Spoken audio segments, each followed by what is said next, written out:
This is Daniel, your Game Master and Master of Ceremony. This is Tori, and I play Dooley. This is Sorcerer, and I play Ty. This is Becca, and I play mrrr'grr'rat. And this is Odyssey, a Babylon 5 story. Welcome aboard.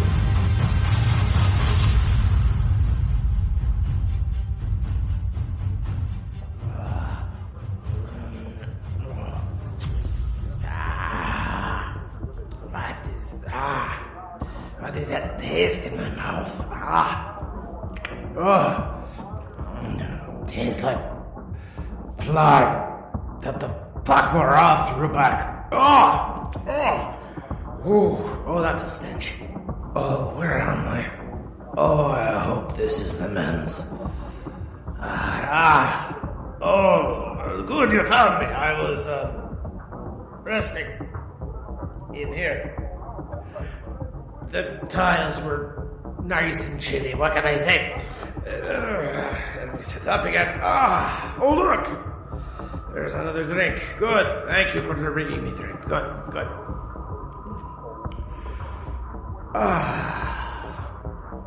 So I suppose you want to learn more about what happened on the TauMarie Celestia, yes? Good. So anyway, let's see now. mrrr'grr'rat was freed from the strange entity which had, exited, for lack of a better term, out through a rogue telepath who is now on the rampage, subtly. And Ty has returned back from beyond the stars, but Ty now has new friends and new acquaintances, just like we're new friends and new acquaintances, yes? Well, you brought me a drink. That makes you a good acquaintance. Yes, good.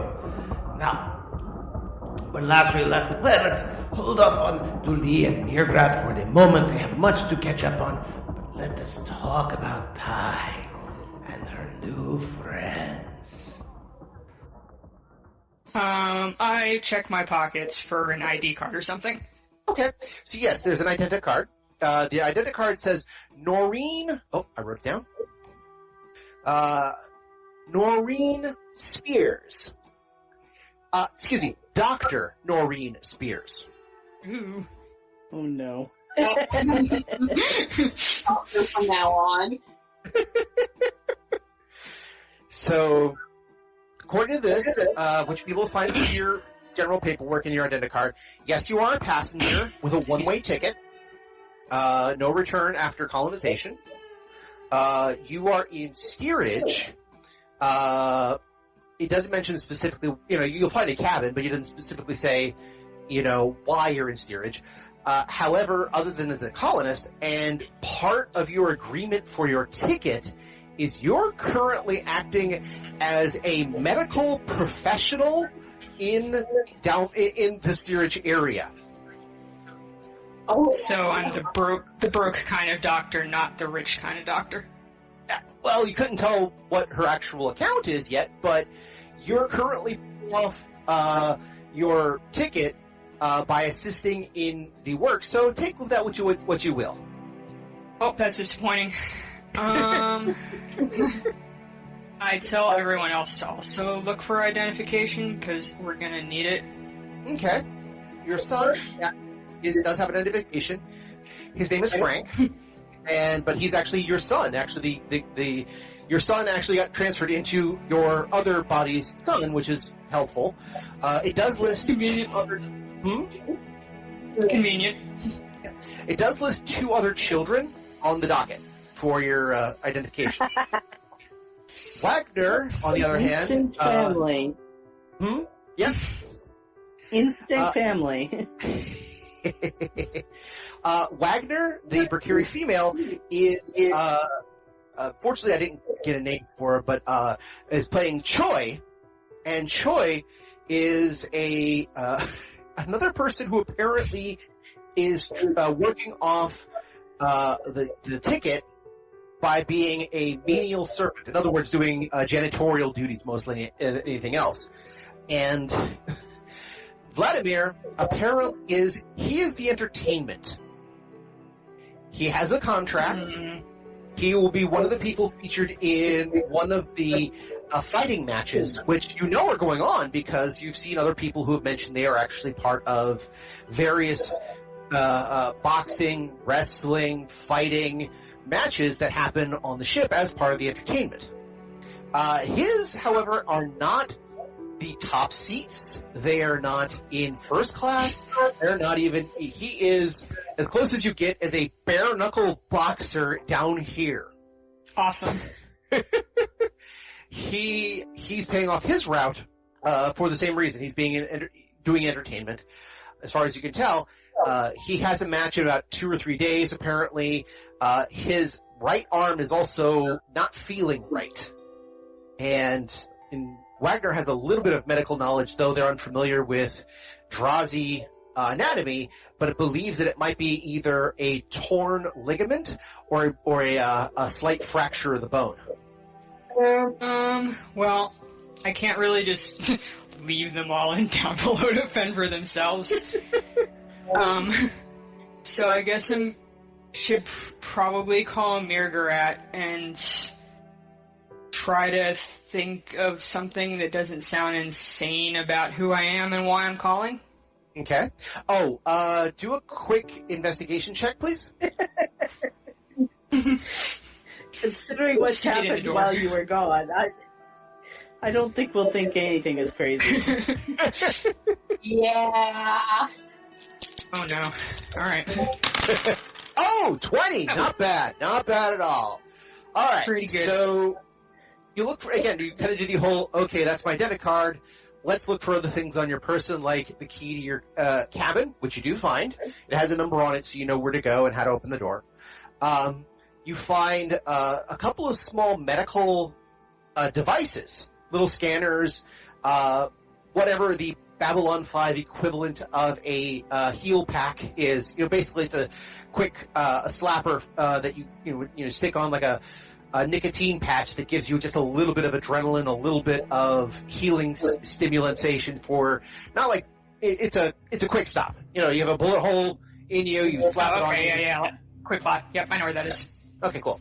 You got a couple of those on you, so again, it would help with, like, essentially healing potion, power-wise. But you also have a small bag of stones, one of which is on a chain, a little silver chain.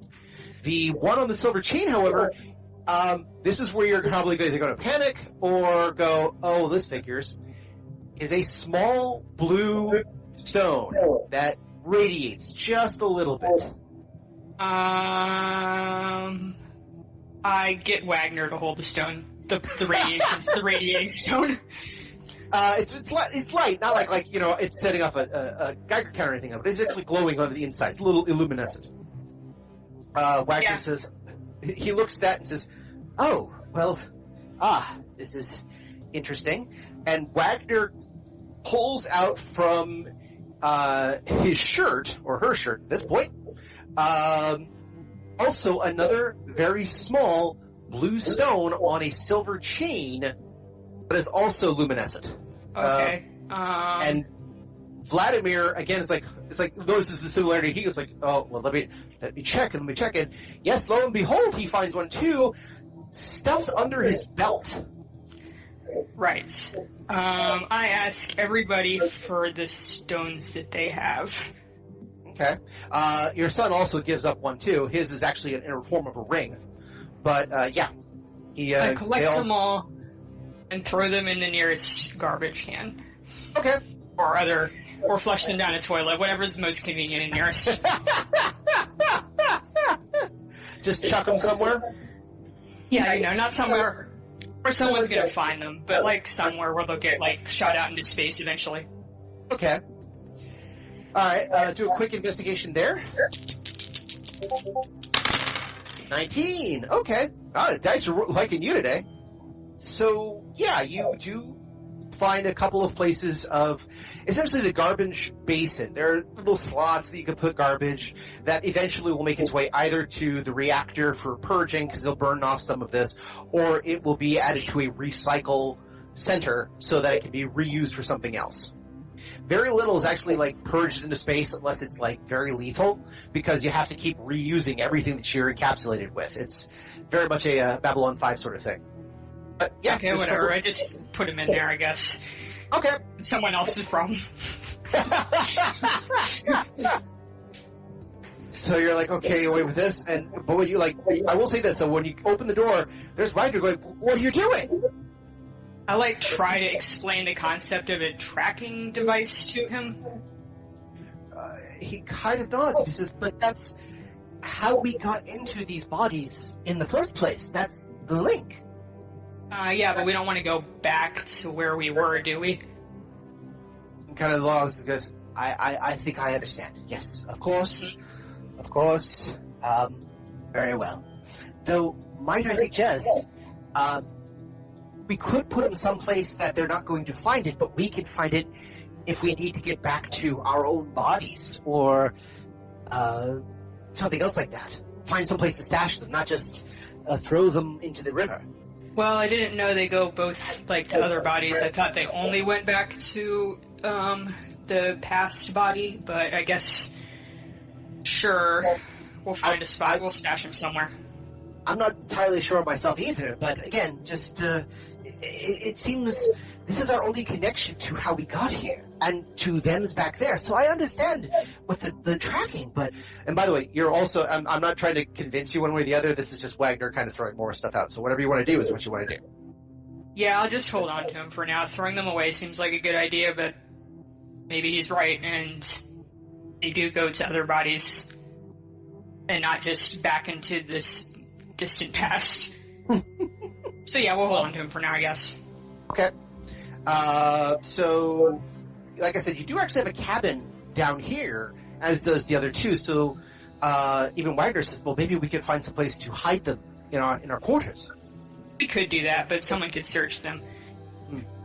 So, actually, we're going to go to a place called a pawn shop, and we're going to pawn them, and then come back for them later. Okay. We need the money anyway. I assume we need the money anyway. You have no idea. You haven't checked your own account.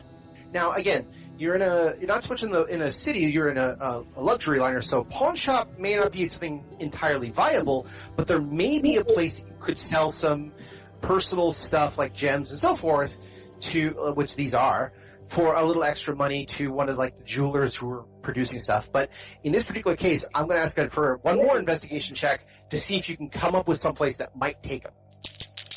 Okay. Dude, 20 again. Dice are liking you. So, yes, there is a jeweler in the standard class. Basically, like when going to Vegas or a bunch of other places, you'll also always find that one person who sells rings and gems and other jewelry. And considering this is a casino, people do occasionally go there to hawk a ring or something else because they feel like they're on a lucky streak.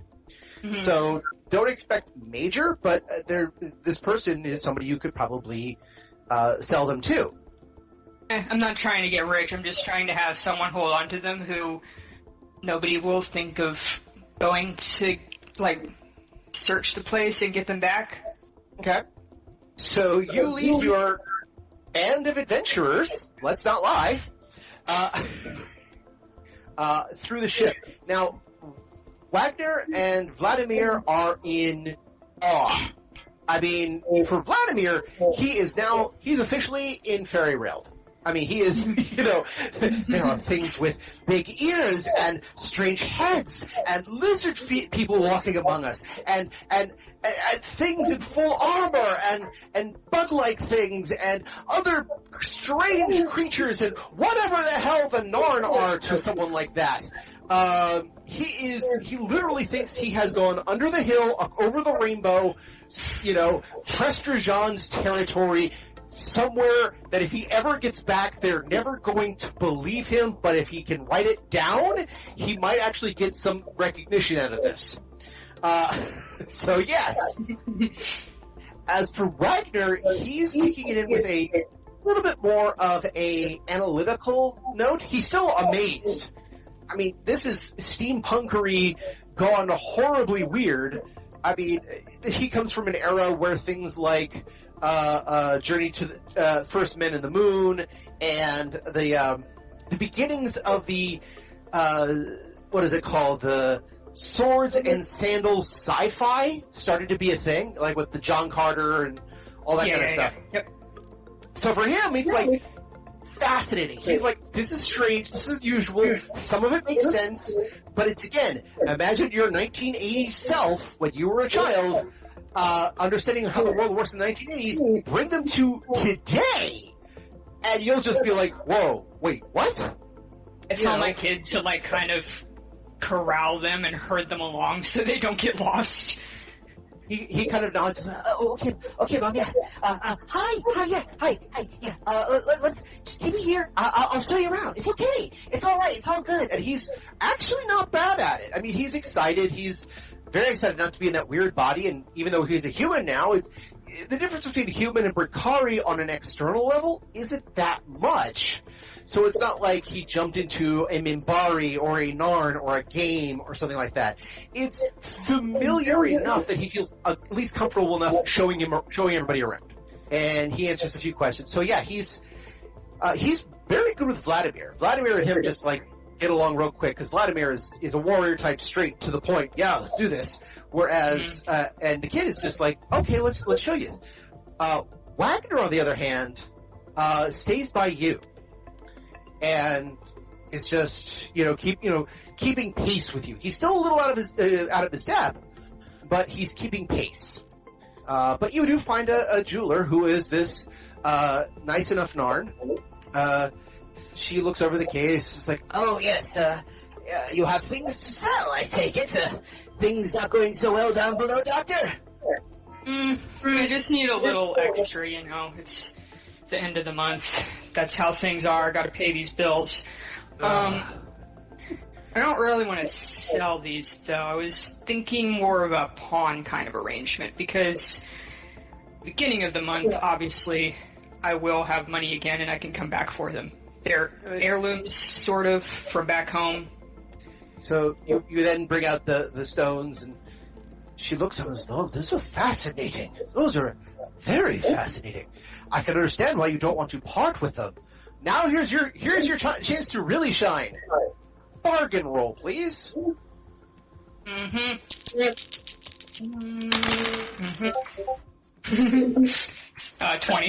20. And it should be noted for the people listening at home. She got a 20 again, but this time she rolled a 4. So apparently the 20s really like her today. Ability theory. Yes. So Abel talking to the Narn woman of the jeweler, and she says, all right, I get you. Yeah, I wouldn't want to spare these either.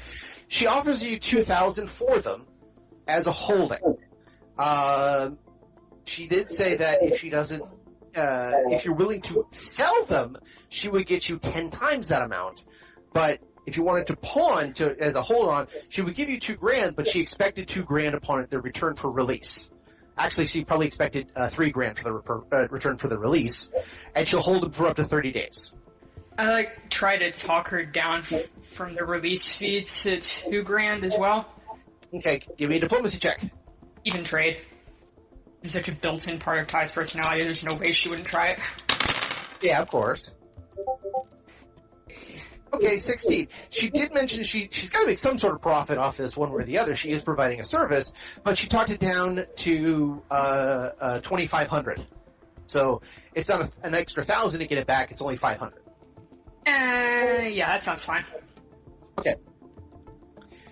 So he agrees. She holds on to the device. She actually shows you the safety deposit box looking device that she holds them in and says, look, they're going to be safe here. I'm not going to touch them. After 30 days, though, she literally goes, after 30 days, pendant, ring, and, I'm thinking a brooch for that one. I'll be back in 2 or 3 days at the most. Can I get a receipt for that? They quickly digitizes your receipt to your identity card, so that again, all the transactions are absolutely personal. You don't have to worry about losing the receipt. But yes, they're already set and go. It's essentially in your name for 30 days. After that, it'll be in theirs. I give it to Vlad to hold on to, since he seems like the most reliable of my Followers?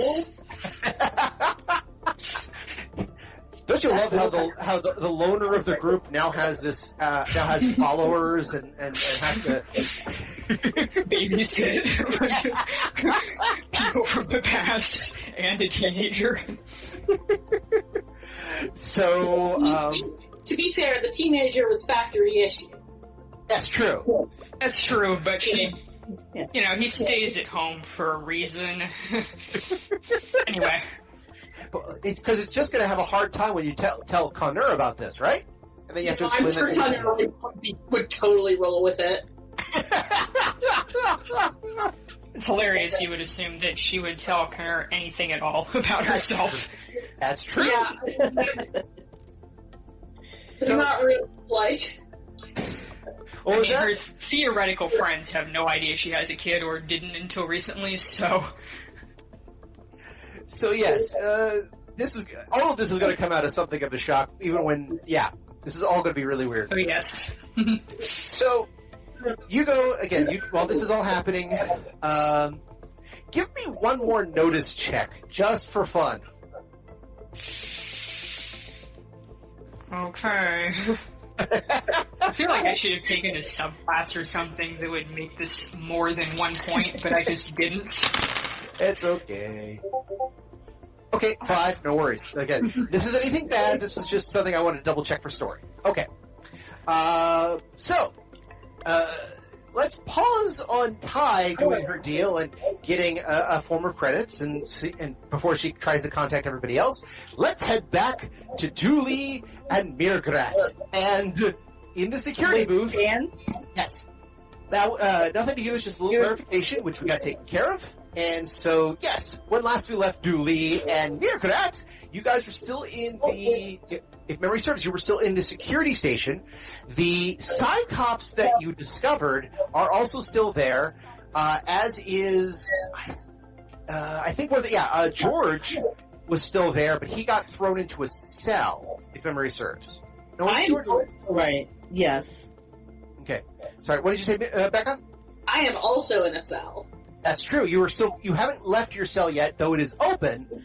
Yes. The other one was thrown in a cell. The other two Psy-Cops were thrown about, and the kid just walked out the door. No, the other two Psy-Cops, when I realized that the kid was no longer the kid, I basically yelled at them to go get him, because they're the only people powerful enough to deal with it. So they went tailing after him quite quickly, thinking, oh my god. First of all, what probably registered to them is they have a blip who's a telekinetic, which is, wow. So that probably registered to them, but then when I informed them that was no longer the kid, but an alien entity and they need to go get him, they hightailed it out of there. Yeah. So we'll encounter them in a bit, but there was a deputy there. I don't think that was George. I think George, like I said, was, no, it was Chuck. I believe it was Chuck. There was also another pak'ma'ra spiritualist. The Ranger, yes. Thank you. I have that name.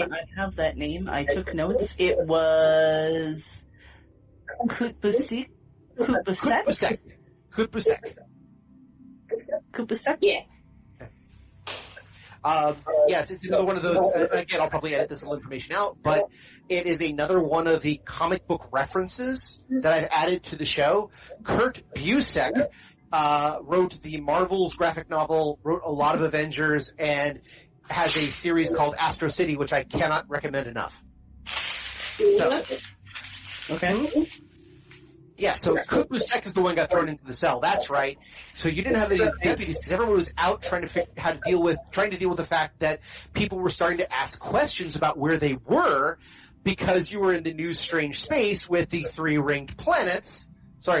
interlocking planets with rings, which again, I tried to look up. It's not sure if that's actually viable at all. But I did try to look it up, though I did find out that yes, there are certain exoplanets in the universe that could inhabit human life that also have rings. That I found fascinating. Yes, Kutbusek is in one cell, mrr'grr'rat is in another. Dooley is in the walkway area, and that, yeah, pretty much you guys have the security office to yourself because everyone else is running around trying to get people to calm down, saying, "Oh no, it's perfectly fine. We're just doing a little way stop. Oh look at the view. Isn't the view lovely?" So, all right. Question: as a deputy, can I open the cells? I feel like you've answered this already, but I believe you can. In this case, anyway. Wait, are you a lieutenant? Yes, she is a field commissioned lieutenant. Right. It doesn't necessarily mean she has security clearances or anything. I mean, they didn't have time to do the paperwork, so... No. These people are less likely to argue with her. Exactly. Let's put it this way, just for sake of dramatis. If you were to go to, say, the security desk, there probably would be essentially a spare key card to open, or a couple commands to open the cells from out there. So if you wanted to get mrr'grr'rat out, you could. So rather than doing Kupusek. And he was in the cell, but the cell wasn't closed because that's how he got in. Because the door was open, he was just shoved there. Oh, okay. So, all right. So yes, I will go to the front desk, rifle around, and see if I can find the security card. Okay. Like I said, for purposes of drama, rather than having you guys as a side quest of getting mrr'grr'rat out of their cell, I will just, Deus Ex here, you found a key, and look, you can open the door. Oh, look, you can do this, and okay, everything's fine. Thankfully, there's nobody else besides the two of them in jail cells, or else you'd be like, okay, is it okay if I open all the doors? Is anybody else gonna run out? No? Okay, good, we're good. I'm gonna keep that card, by the way. It's turning into the weirdest season of Prison Break yet. Hey, nobody's had anything tattooed on their bodies. So yes, you rifle around the desk, you find a spare security card that allows you to open the security stuff. And again, just as general fiat, this is for security only. It doesn't give you authorization to open any other doors, just those doors. It's kind of a, in case everyone needs to be let go because of emergency. I'm still pocketing the card. Okay. Because you never know it'll come in useful. Gotcha. Yeah. Yes. The door's open. mrr'grr'rat, for the first time in a while, you can move your own body out of the cell. This is an excellent development. No, I wouldn't say that. mrr'grr'rat's aware that we're in some deep shit right now. So, Kupusek actually comes over. He actually, clicks off his translator for a second, and he looks at you and says, "Are you in your right mind and in the right place?" He says in pak'ma'ra. So I am going to click off my translator and say, I am in my right mind, and there is no one else in here with me. Ah, that is good. I just wanted to verify with everything else going around, though I suspected the child of something. Very good. He kind of he bows and puts his translator back on. So, how shall we proceed from here, great librarian? We need to track down the entity and its new host pod. Indeed. Okay, how do we do that? I can investigate, look about at my contacts that I have made on the vessel to see if I can find more information about this person and the entity. Is there anything that I need to know for my investigation that you might know from either of you? So I'm going to give Kupusek the rundown of everything I know about the entity. Okay. Including that it's a big fat lying jerk face. That is important to get across. It's important when doing an official debriefing to mention that the person in question is Mimi Fascist Poo Poo Head. That's true. But yes, but I'm going to follow up saying, but I believe that we should leave its turn. in its current state, we should leave its capture to the Cyclops that are already pursuing it. He nods. Observe, do not interfere. Understood. He then kind of bows a bit. Trust the Cyclops. I don't trust the Cyclops to do what's in the best interest of the individual who used to occupy that body. But I believe they will be acting more in his interest than the entity that is currently occupying his body with him. That is true, but it would be out of the frying pan into the fire, as the humans say. Kurt Busek nods. I think we need... Go ahead. We just need to be aware of the situation. Kurt Busek nods and he says, excuse me, Lieutenant. May I borrow that key card for a moment? Why? I wish to know who it is I'm pursuing. I kind of shrug and hand the key card. I don't understand how the key card will help, but okay. He takes the key card back to the desk, and he actually inserts it into one of the terminals. And he hits a couple of keys that you're not familiar with at all. He does a couple of interesting actions with the keyboard. And he has the shortcuts memorized. He does everything by DOS.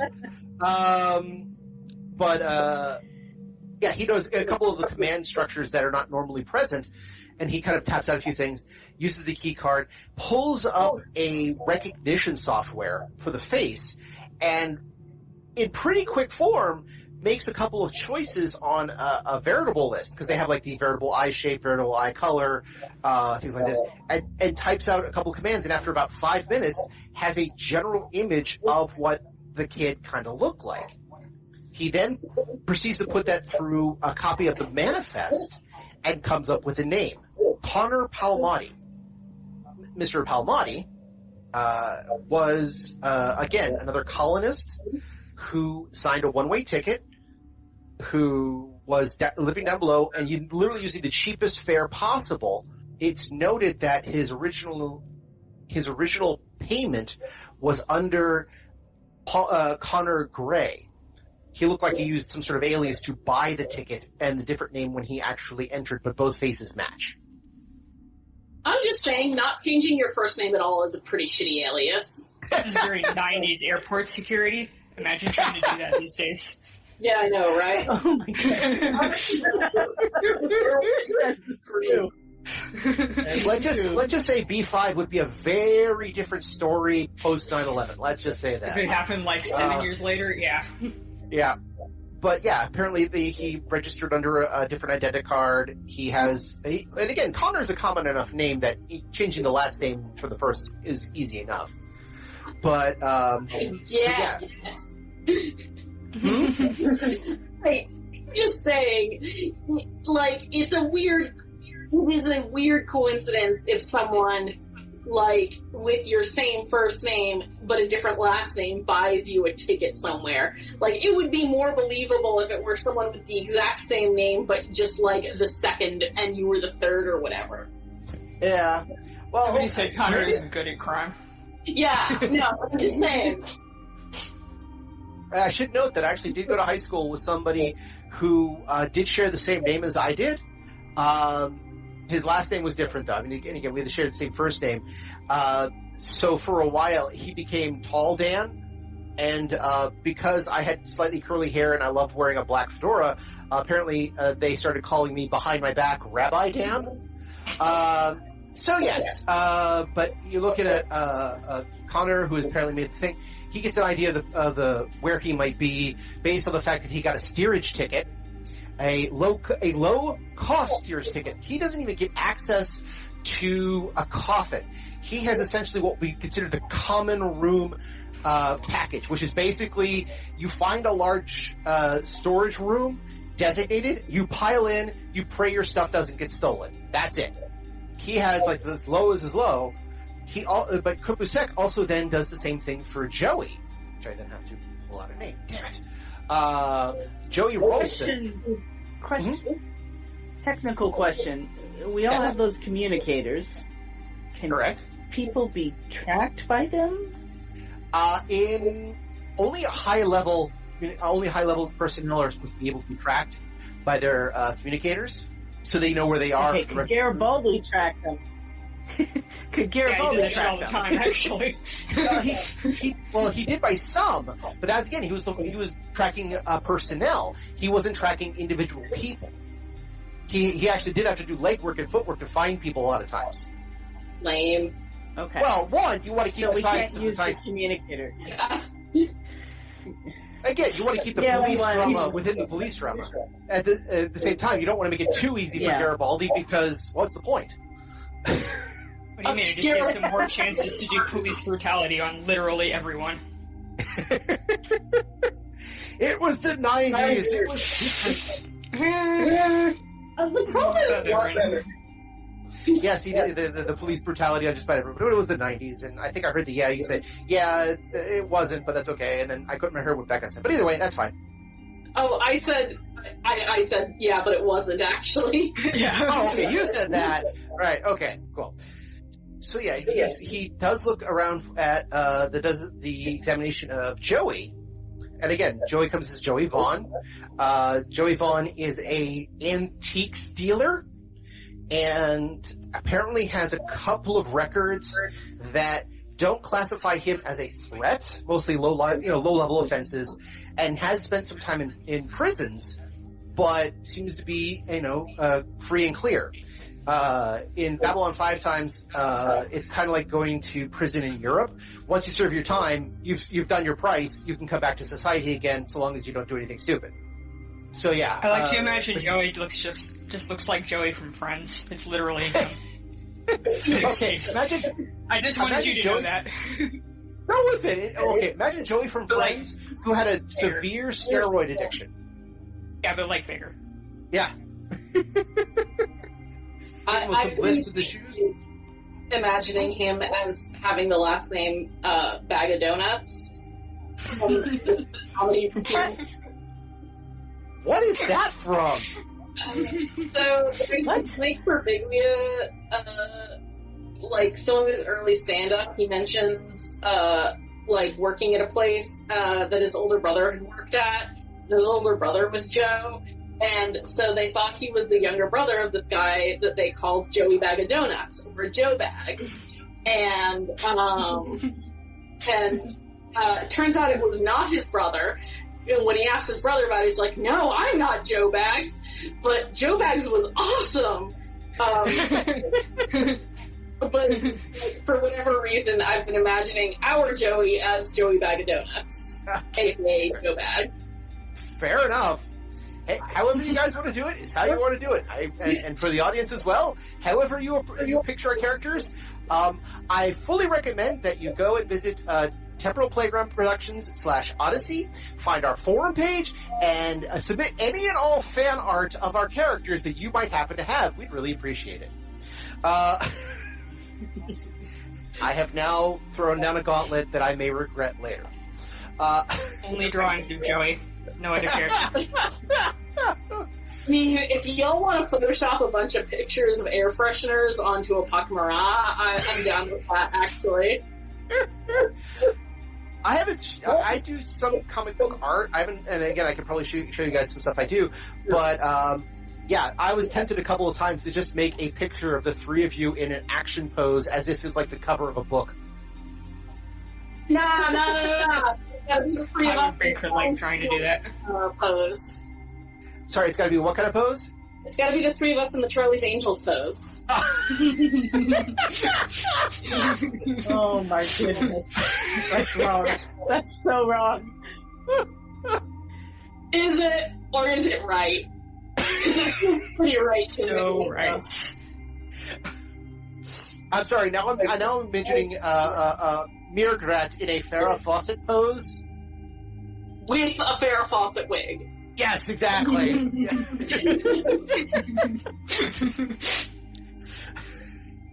Anyway, okay, that one I may actually leave in here.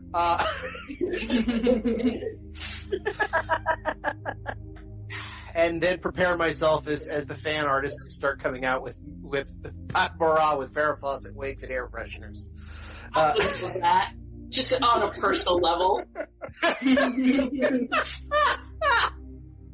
So yes, you got a minute. He looks over Joey Vaughn. He gets a couple information. He says, I believe I understand who I'm dealing with.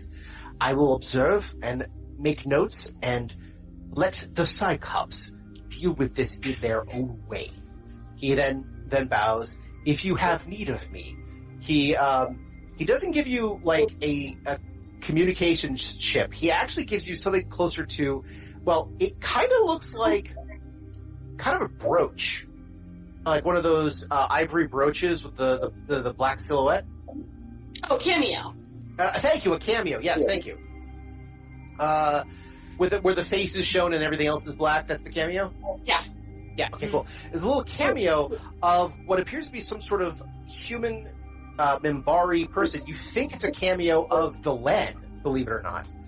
And that he says, just when you need me, use this. Sweet. Who is he handing it to mrr'grr'rat? I'm sorry, what was that? Who is he handing it to mrr'grr'rat? He hands it to mrr'grr'rat, who he sees as the it's the librarian, a very revered position in his culture. But yeah, he hands it to mrr'grr'rat, while also addressing the both of you. He then bows to both of you and sweeps his way out the door. Okay. Well then, I think at this juncture, mrr'grr'rat is going to turn and say, "Bring to Julie." Yes. I believe we have a problem. I believe we have many problems. Which one are you specifically wanting to address at this time? The interstellar entity that is currently waging psychic war against us. Okay. I was going to say, you'll have to be more specific. Yeah. Well, no, we don't know about the other one yet. That's true. So, there's similitude, Dan. Yeah, fair enough. Alright, so how do we find an interstellar entity? I believe we should let the Cyclops do it. Things did not go so well the last time I tried to engage it in single combat. I believe that was true for everybody. Not cut out for prison life. I don't think any of us are cut out for prison life. Alright, well, if we're letting the Cyclops handle it, technically it's not our problem. This is true. However, you seem to have expressed some concern over what is going to happen to the entity's latest host once it has moved on. I don't know that... Okay, so from my limited experience with humans, Cyclops are generally regarded as a positive influence to people within their organization, but a negative influence to people who do not want to be in their organization. They're kind of like the Centauri.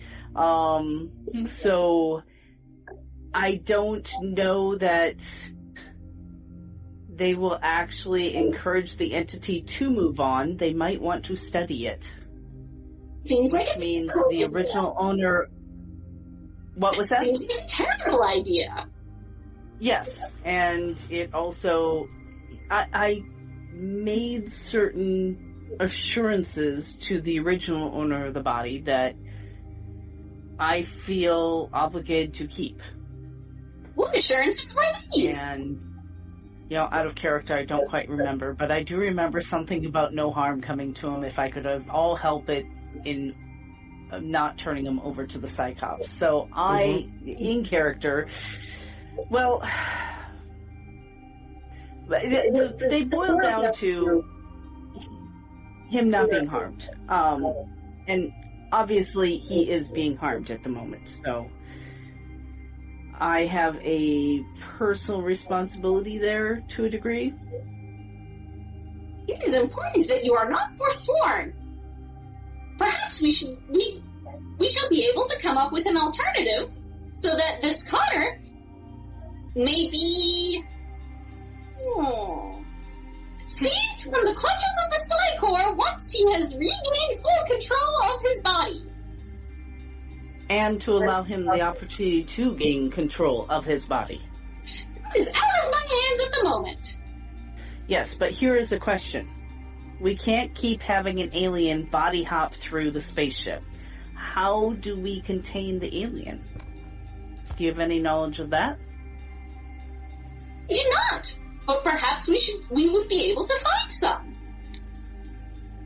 Perhaps we should be telling people, and maybe they can start working on that aspect, and then we can find Connor.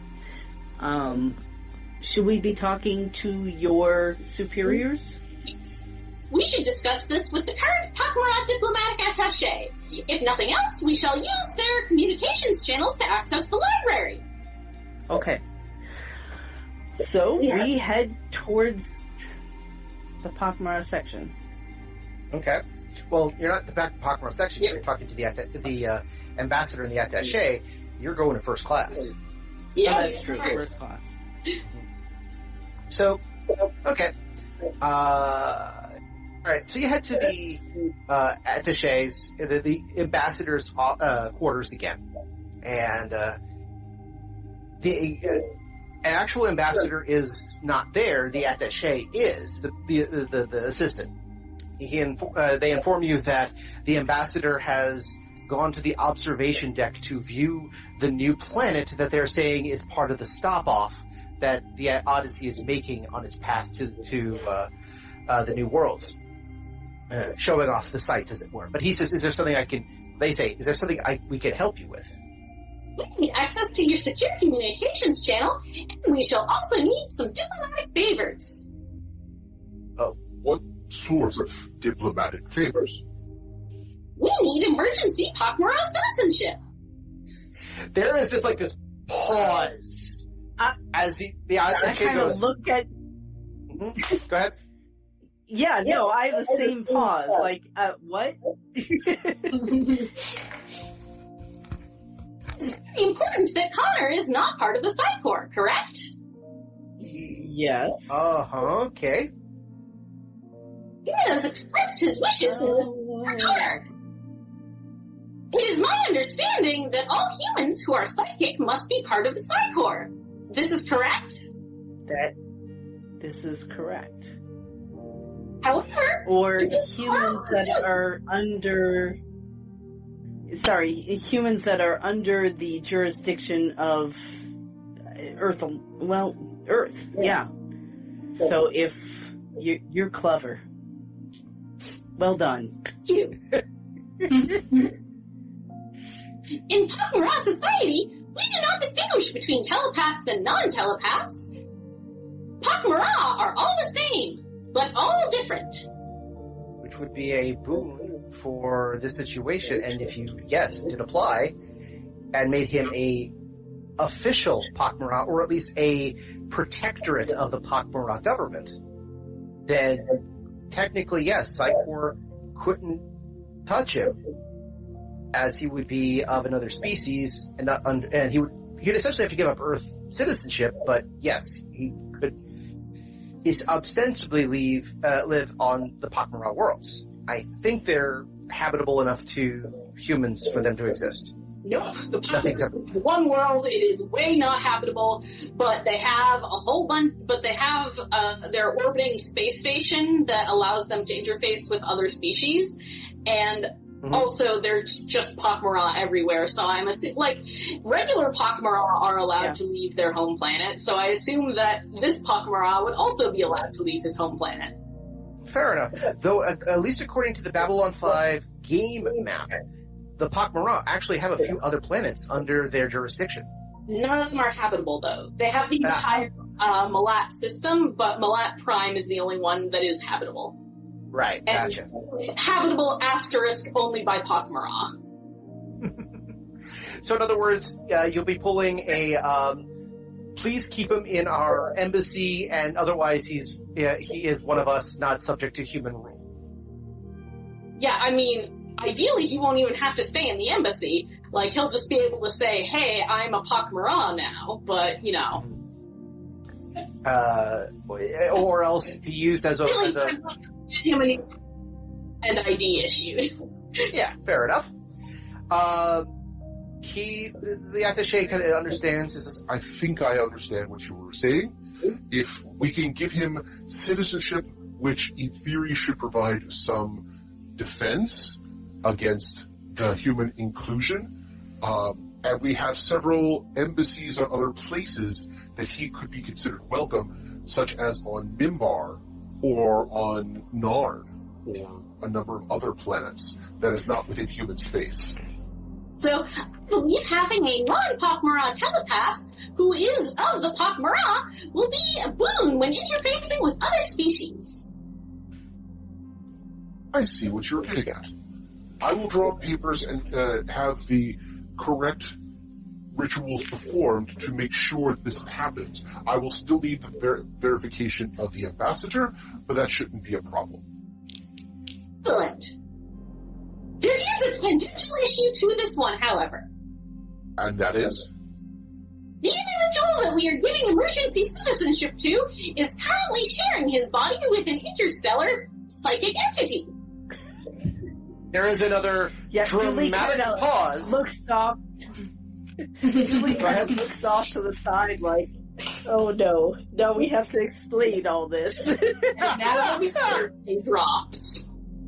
So, yes, after a little montage of you explaining the situation to the attaché about what you're talking about, which again, thankfully, let's just say, Dooley does not have a lot of pak'ma'ra influence or pak'ma'ra, not influence, knowledge pak'ma'ra, because otherwise you would get the subtle body language that denotes the phrase, what the hell are you talking about? But to a non-pak'ma'ra, it's just a simple nod and, you know, nodding of understanding, quick wiggle of the face. Yeah, Dewey hasn't quite grasped all of the subtleties of pak'ma'ra face tentacle movements. Yes. But so few outside of pak'ma'ra have. Hunter's gonna pick it up real quick, though. You know, because he's psychic. Exactly. And it's not like Connor isn't inhabited by another creature who is sharing your body and memories, thus it pick up that data real fast. Yeah. See, he's practically a pak'ma'ra already. This is gonna work out fine. So, the attaché nods and says, I will make note of this and see what we can do. In the meantime, yes, I think something can be arranged. Now, the entity in question, does it require citizenship as well? No, we should not because this place is under our protection. I see. As a matter of fact, we have to figure out a way to contain it. Yes, leads into my other request. You're requesting we know how to contain an entity such as that? Yes, but in lieu of that, I would like to use your secure communications channel to contact the library and see if there is any precedent for this situation. Very, very well. I will allow the contact through the library. So he kind of cooperation. Your guy just needs to watch the Exorcist movie. Problem solved. I wouldn't be allowed unless, like, they have someone to explain all of the cultural nuance. That's the thing is I keep having this idea that mrr'grr'rat is going to go research. You come back like an episode 2 later. So, have you understood how this works? I sort of do. I sort of do. I have been watching several movies important to this situation. One, The Exorcist, requires that we gather a young priest and an old priest. The other says that we should call certain professionals educated in dealing with ghosts who know how to entrap them in certain devices. Do you know how to contact the Ghostbusters?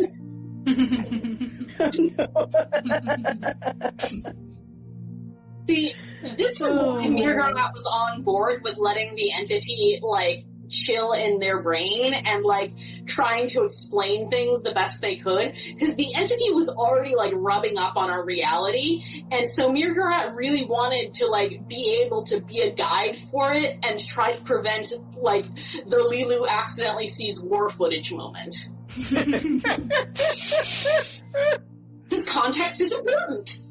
Yes, it is. Actually, that makes a lot of sense. Now that now that you point that out, it's like, okay, now I understand now. So, okay. While that's all happening and you're getting information from the library, which I'm going to quickly jump to the point, they'll help you out as much research as possible, but do they have a clue? No, absolutely not.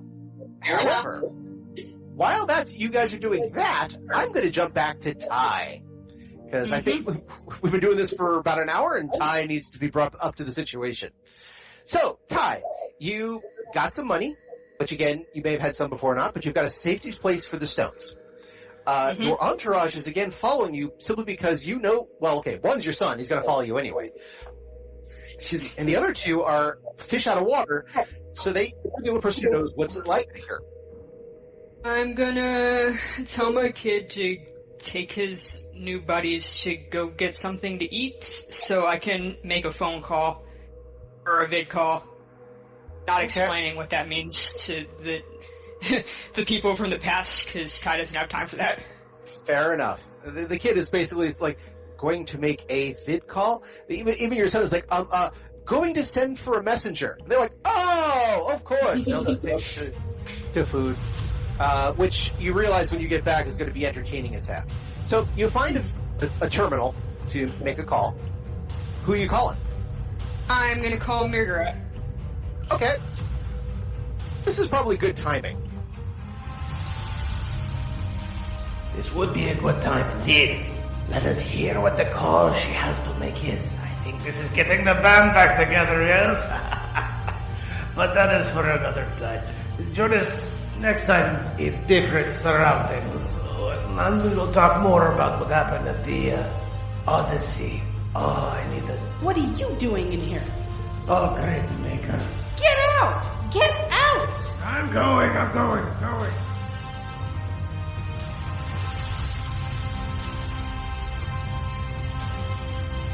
And that's where we're in for this week. I want to thank everyone for joining us and hope that you continue to join us every 2 weeks for another episode of Odyssey. If you have any questions, comments, constructive criticisms, or just want to say hi, then you can find us at temporalplaygrounds.com/Odyssey or email us at temporalplaygrounds@gmail.com. Or now you can follow us on Twitter at OdysseyB5DM. Babylon 5 was created by J. Michael Straczynski and is owned by Warner Brothers Domestic Media. The Babylon 5 role-playing game was produced by Mongoose Publishing utilizing the OGL gaming license for D20. Our audio engineer is Gabriel Belton. Our theme music, Titan Striker, was composed by Evan King. Incidental music provided by Tabletop Audio at tabletopaudio.com. All other music provided by Creative Commons license and is available of information on our website. Once again, I am Daniel, and I thank you for joining us on this grand adventure. Good night, and keep dreaming.